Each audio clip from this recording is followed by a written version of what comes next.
Decluttering your stuff can be a difficult process.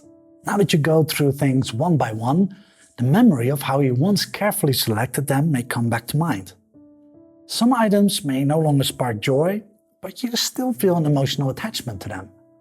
So how can you make this process easier?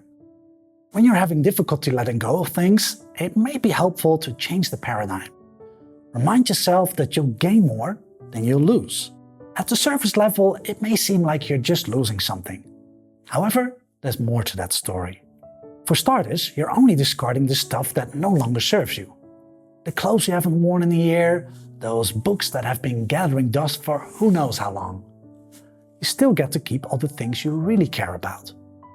The bottom line, you're not giving up much. However, there's so much you'll gain. You'll have more time. A decluttered home takes a lot less time to clean. And you'll have fewer messages on your silent to-do list.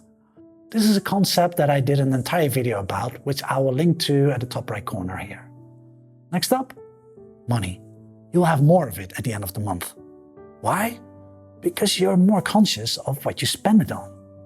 Another thing you'll gain is space. Lots of it. And in that space, your most loved items can shine. I found that an organized, decluttered living space also creates headspace. Minimalism is about removing clutter to create space for what's truly important. And with more mental clarity, it's easier to discern what matters to you the most and what has lower priority. Ultimately, minimalism gives you the freedom to live life on your own terms. By turning off the autopilot button and making conscious decisions about your stuff, you get to live a more intentional life. I hope this inspired you to take the next step on your minimalist journey.